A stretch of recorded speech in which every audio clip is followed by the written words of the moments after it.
Peux-tu les entendre ? Peux-tu entendre ces tambours de la libération ? C'est la question que se posent depuis des mois les manifestants de la génération Z alors que les protestations se propagent à travers le monde. Les pays du Sud global ont connu des soulèvements successifs.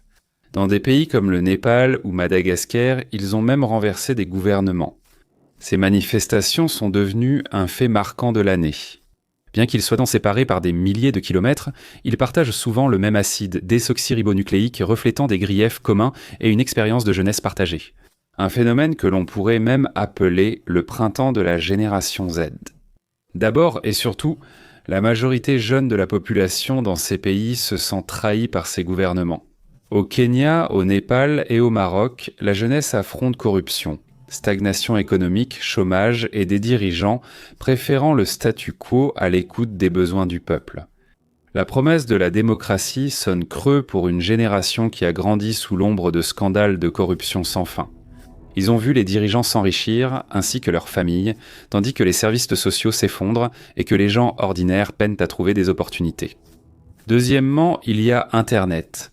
Première génération à avoir grandi avec Internet au quotidien, la génération Z est constamment en ligne. Et cela leur a permis de se coordonner d'une manière que les générations précédentes n'auraient jamais pu imaginer. Ils partagent des images virales, comparant les voitures de luxe des politiciens aux hôpitaux publics délabrés comme des cris de ralliement contre l'élite. Ils se servent d'applications de messagerie, chiffrées comme centres de commandement et de plateformes comme TikTok ou X comme station de diffusion. Les manifestants utilisent également Internet pour partager des idées et des symboles, et rien ne symbolise cela mieux que la diffusion du drapeau tiré de l'anime. Un élément qui voyage des routiers en Indonésie jusqu'aux manifestants du monde entier. Ce drapeau et l'anime sont devenus synonymes des manifestations et sont vus par la jeunesse mondiale comme des symboles de la résistance de la génération Z. Même notre phrase d'ouverture sur les tambours de la libération est en fait une référence à One Piece, que je n'ai pas comprise parce que ce n'est pas moi. Au-delà de ces similitudes, cependant, les manifestations sont généralement profondément locales et sont souvent déclenchées par un élément déclencheur propre à chaque pays. Au Kenya, un projet de loi financier punitif aurait fortement augmenté le coût de la vie. Tentative du gouvernement népalais d'interdire les réseaux sociaux. Et en Indonésie, c'était les avantages exorbitants que les parlementaires s'étaient accordés. Chaque étincelle était différente, mais le combustible reste le même. Et dans notre couverture de ces manifestations, nous avons constaté que certains pays ont beaucoup plus de combustible que d'autres, y compris certains qui n'ont pas encore été touchés par de telles manifestations. Alors quels sont ces pays ? Où auront lieu les prochaines manifestations de la génération Z ? Et ces manifestations permettront-elles de résoudre les problèmes structurels sous-jacents du pays, ou ne feront-elles qu'entraîner des jours de colère et de chaos ? Madagascar et le Kenya. Avant de commencer une mise en garde, ce sont des prévisions faites au mieux avec les informations et données actuelles. Nous analysons ces pays tels qu'ils sont aujourd'hui. Nous ne disons pas que la génération Z locale va se réveiller demain et descendre dans la rue pour manifester. Ce que nous disons, c'est qu'avec toutes les informations dont nous disposons, ce sont les pays les plus susceptibles de voir un soulèvement de la génération Z, comme ceux que nous avons déjà vus au Népal et en Indonésie. Passons au sujet principal. Les premiers CROSA pays de notre liste sont des endroits où des manifestations ont déjà eu lieu, mais où les braises sont encore brûlantes à cause des craintes que la victoire n'ait été que de courte durée ou parce que les jeunes voient de nouveaux signes du même excès de pouvoir gouvernemental qui les a poussés dans la rue au départ. Commençons par Madagascar, où la mutinerie des jeunes malgaches a récemment réussi à renverser le gouvernement de longue date du président Andrei Rajoelina. Dans son sillage, le colonel Michael Randrian Arena, le commandant de l'unité d'élite CAPSAT qui avait aidé Rajoelina à prendre le pouvoir en 2009, a pris la tête du pays en tant que président et chef de l'État. Pendant un instant, il a semblé que les manifestants avaient gagné, car Randra Arena s'est présenté comme un serviteur du peuple. La British Broadcasting Corporation l'a décrit comme dégageant du charme, de l'hospitalité et de la confiance, mais sans arrogance. Ce qui était important pour une nation épuisée par une classe politique qui se vantait non seulement d'avoir le nez dans la mangeoire, mais aussi d'être sans honte quant à son appétit. Le journaliste malgache Rivenala Razafisson est allé encore plus loin, décrivant Randri Arena comme simple mais dur, direct et patriote. Puis vint la nomination. Le lundi 20 octobre, Randri Arena a nommé Raja Norigiello, un économiste ayant auparavant travaillé avec la Banque mondiale et la Banque africaine de développement, comme nouveau Premier ministre du pays. Lors de l'annonce, Randri Arena a mis en avant sa vaste expérience et ses liens avec les organisations internationales qui collaborent avec nous. Cette décision a pris les jeunes de court, qui l'ont considéré comme une trahison de ce pourquoi ils s'étaient prébattus, car Randri Arena avait agi unilatéralement, sans consulter les manifestants. Ils ont déclaré sur Facebook que la nomination manquait de transparence et contredisait le changement structurel espéré dans le pays. Bien qu'ils n'aillent pas encore appeler à de nouvelles manifestations, leur message est clair, je les cite. « Notre révolution ne sera pas détournée. La jeunesse malgache observe et se mobilise. Si le nouveau gouvernement ignore ces avertissements, il risque de faire face aux mêmes manifestations qu'il a soutenues contre Tiantanmen contre l'ancien président. Les jeunes sont déjà descendus dans la rue et prêts à recommencer avec désormais une stratégie gagnante. Pour Randrea Arena, cela présente un risque car un autre militaire pourrait exploiter le mécontentement pour le renverser. Ce scénario s'est déjà produit, notamment au Burkina Faso, où Paul-Henri de Méhéba a renversé le président Rochmar Christian Kaboré, puis a été à son tour renversé par Ibrahim Traoré. Si cela arrive, le cycle d'instabilité ayant marqué l'histoire politique de Madagascar pourrait facilement se répéter. Et il n'existe pas beaucoup d'exemples de pays ayant connu 2 révolutions ou coups d'État successifs et en étant ressortis plus stables. À 2300 km au Kenya, la situation est moins précaire mais le pays reste vigilant. Après que les manifestations de 2024 ont failli renverser le président Ruto, le dirigeant kenyan a réagi en formant le gouvernement à large base, une sorte de coalition qu'il a vu inviter le principal opposant du pays, Raila Odinga, et son parti, le Mouvement démocratique orange ou Mouvement démocratique orange, à rejoindre le gouvernement. L'accord a fonctionné, stabilisant le gouvernement de Ruto et donnant au président en difficulté un peu de répit. Et puis, le 15 octobre, Raila Odinga est décédé. Nous avons couvert les conséquences immédiates de sa mort sur notre plateforme réservée aux abonnés. Front.co, allez voir. Mais les répercussions continuent toujours de se faire sentir. La plus importante étant la crainte que sans Raila, le gouvernement de large coalition, qui a toujours été fragile, mais censé entacher Achezei, ne s'effondre. Des fissures apparaissent déjà. Des membres de le mouvement démocratique Orange jugent un accord avec Ruto intenable, citant la mort de 4 personnes lors de la veillée funèbre de Raila au stade Kasirani comme preuve. Sans le mouvement démocratique Orange, le gouvernement de coalition aura du mal à calmer une nouvelle vague de manifestations. Elle pourrait apparaître car les Kenyans voient cela comme un nouvel abus de pouvoir du gouvernement. Le jour du décès de Raila, le président Ruto a promulgué la loi amendée sur l'abus informatique et la cybercriminalité. L'amendement accorde plus de pouvoir au gouvernement sur les activités en ligne, redéfinit le harcèlement et autorise le blocage des sites ou applications favorisant des actes illégaux. Alors que le gouvernement a vigoureusement défendu l'amendement, le secrétaire principal à l'intérieur, Raymond Omoleo, le qualifiant de mesure progressiste visant à protéger le cyberespace, les critiques ne partagent pas cet avis. Ils évoquent dans l'application antérieure de la loi et des termes précis de l'amendement pour prouver qu'elle limite la liberté d'expression. La loi suspendue par la Haute Cour pourrait permettre au gouvernement de fermer la plateforme utilisée par la génération Z pour s'organiser en 2024 et, en partie, à l'été 2025 si elle est validée. Ce serait perçu comme une forte provocation. Le genre de provocation qui pourrait bien renvoyer la jeunesse kenyane dans la rue pour tenter de finir ce qu'elle a commencé. Le nord de Madagascar et le Kenya sont les seuls pays africains à risque d'un soulèvement de la génération Z de l'autre côté du continent. Un autre prétendant, un colosse, est souvent vu comme la clé du futur de l'Afrique.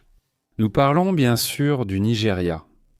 Alika Dadzatan, directeur exécutif de Vision Inc., une organisation à but non lucratif en psychologie clinique et organisationnelle, affirme que le Nigeria sera prochainement marqué par une vague génération Z. Elle a déclaré en exclusivité à War France les mêmes problèmes que ceux cités dans notre introduction. Beaucoup de jeunes passionnés de numérique en colère contre un gouvernement qui les a abandonnés. Comme d'autres pays cités, le Nigeria connaît une longue histoire de grandes protestations menées par la jeunesse. Le plus récent a eu lieu en 2020, lorsque des milliers de jeunes Nigérians se sont mobilisés contre la brigade spéciale anti-vol, appelée brigade spéciale anti-vol. La brigade spéciale anti-vol, unité spéciale de la police nigériane contre les vols, est surtout connue pour sa violence et brutalité. Amnesty International a recensé 82 cas de torture et mauvais traitements par la brigade spéciale anti-vol entre 2017 et 2020. Bien que la brigade spéciale anti-vol ait finalement été dissoute à la suite de ces manifestations et que les agents aient été réaffectés à d'autres unités, selon Amnesty International, la brutalité policière reste un problème majeur dans le pays. Le 20 octobre a marqué 5 ans depuis les manifestations de 2020 et les victimes attendent toujours justice. Anieti Yuang, chercheur nigérian à Human Rights Watch, a déclaré à Al Jazeera « Nous voyons beaucoup de paroles, mais rien après cette période initiale ». Selon Ilika, ce manque de responsabilité et le fait que la police n'ait pas connu de réformes structurelles pour éliminer la violence pourraient constituer le point de départ de futures manifestations. C'était aussi l'économie. Bien qu'Abuja ait réalisé des progrès significatifs dans la stabilisation de son économie grâce à des réformes politiques récentes, le coût de la vie a récemment atteint un niveau record. D'après l'Organisation internationale du travail, le chômage des jeunes atteint 6,5%. Et cela compte parce que si les gens sur le terrain ne ressentent pas l'amélioration économique que le gouvernement vante, cela conduit généralement à des questions inconfortables sur les disparités économiques. Si les effets positifs des réformes ne profitent pas à plus de la moitié de votre population, alors vous pourriez avoir un problème. Ce ne sont pas seulement les nations africaines qui devraient s'inquiéter, il y a aussi beaucoup de potentiel d'agitation en Asie. Juste une petite pause pour partager quelque chose avec vous dont nous sommes plutôt enthousiastes ici. Non, nous ne demandons pas de dons pour financer notre contre-poursuite contre la Somalie. Pas encore, et cela ne sera sans doute pas utile. Nous souhaitons plutôt vous expliquer comment Warfront s'est lancé dans un nouveau média. France.co, c'est un site web. Ce n'est pas un .com parce que ce n'était pas disponible. Même disponible, c'était très cher. Celui-ci l'était aussi. Après le lancement de notre newsletter cette année, nous avons constaté une demande pour notre style d'analyse à l'écrit. Nous avons donc contacté des experts, dont des journalistes primés qui ont accepté d'écrire pour nous. Je sais. Ils l'ont fait. Warfront a grandi très vite. Voici les résultats. Front.co, réservé aux abonnés, propose des articles longs et approfondis sur des sujets de défense et de géopolitique souvent négligés.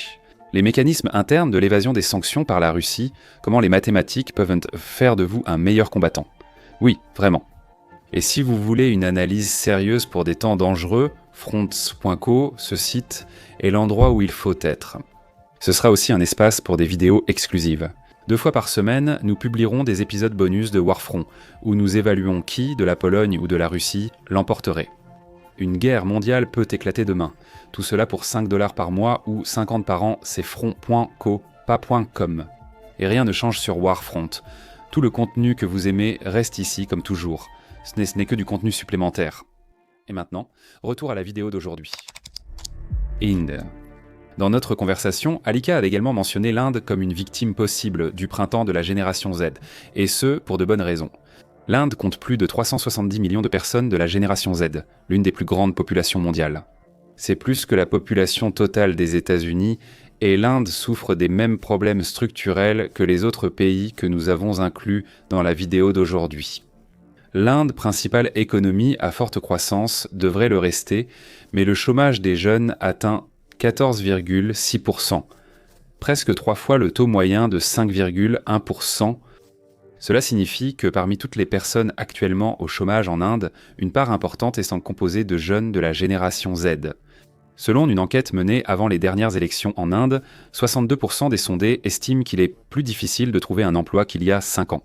L'économiste indienne Jayati Ghosh a décrit cela comme une crise prête à exploser, en citant le même problème que nous avons évoqué au Nigeria. Une croissance du produit intérieur brut sans emploi, dont la population ne perçoit pas les effets. Des manifestations violentes ont déjà éclaté à cause du chômage élevé. En 2022, plus de 12 millions ont postulé pour 35 000 postes dans le secteur ferroviaire public. Des accusations sur un recrutement opaque ont provoqué des émeutes, avec incendie de wagons et blocage ferroviaire au Bihar et en Uttar Pradesh, 2 États très peuplés d'Inde. Malgré cela, les manifestations de la génération Z en Inde seront probablement moins explosives que dans d'autres pays mentionnés.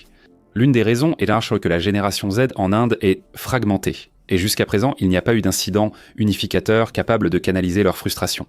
Vipul Kumar, un journaliste du Bihar, a déclaré à la British Broadcasting Corporation, et je vais le citer ici, « Je ne vois pas une seule force qui nous unisse. Le pouvoir en Inde est bien plus décentralisé qu'au Népal, tout comme la colère de sa jeunesse. » En Inde, la fragmentation vient du fait que les jeunes sont séparés par leurs identités religieuses, linguistiques et de caste, limitant leurs expériences non communes.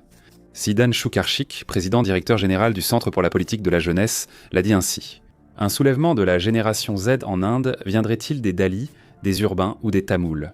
En réalité, il y a trop de communautés Génération Z très diverses et aux intérêts souvent similaires. Cela signifie que les protestations resteront souvent régionales, car les revendications semblent régionales. Exemple, les récentes manifestations au Ladakh. Bien qu'elles aient réuni tous les ingrédients nécessaires pour qu'une protestation attire l'attention du pays, un chômage élevé, un leader charismatique et une réponse gouvernementale autoritaire, elles sont restées isolées au Ladakh. Cette fragmentation a jusqu'à présent protégé le gouvernement indien, mais cela ne signifie pas que l'État est à l'abri. Étant donné que les problèmes structurels existent déjà, la génération Z indienne n'a besoin que d'une seule étincelle unificatrice avant que les protestations ne puissent potentiellement s'étendre de Mumbai à Kolkata. Problèmes structurels. Dans l'introduction, nous avons posé une question délibérément réservée pour la conclusion. Est-ce que ces protestations vont résoudre les problèmes structurels sous-jacents du pays? Et la réponse inconfortable est non, probablement pas à elle seule. Nous allons expliquer pourquoi en comparant deux pays aux résultats de protestations similaires, le Népal et Madagascar. Dans les deux pays, la jeunesse s'est récemment mobilisée pour renverser des gouvernements impopulaires. Mais alors qu'à Madagascar, l'armée a pris le pouvoir, au Népal, un gouvernement de transition avance discrètement, tentant de résoudre les problèmes qui ont mené aux protestations, tout en préparant le pays à des élections générales l'année prochaine. Au Népal, la jeunesse s'est vite ralliée à Shashila Kaki et l'a proposé comme première ministre intérimaire. À Madagascar, aucune preuve ne montre que la jeunesse prévoit un gouvernement de transition après la destitution d'Andry Rajoelina. Cette différence souligne une vérité essentielle sur les manifestations de la jeunesse. Elles sont extraordinairement efficaces pour renverser l'ancien ordre, mais beaucoup moins réussies pour construire quelque chose de nouveau à sa place. Sans apprendre à créer, les jeunes peineront à résoudre les problèmes qui les ont initialement poussés à manifester. Alors qu'ils cherchent des solutions, deux choses peuvent arriver. L'ancienne garde peut soutenir le statu quo, comme au Kenya et en Indonésie, où l'armée peut prendre le pouvoir et installer ses hommes, comme à Madagascar. Aucun de ces résultats n'est idéal pour les manifestants qui risquent leur vie pour exiger le changement. Pendant que nous surveillons Internet pour repérer où le Jolly Roger de One Piece réapparaîtra, espérons que ceux qui l'utilisent ont retenu les leçons des manifestations mondiales. Gérer une nation et régler des problèmes structurels anciens nécessite bien plus que de mobiliser les gens pour manifester. Cela demande un plan pour les jours, les semaines et les mois qui suivent. Merci de m'avoir regardé.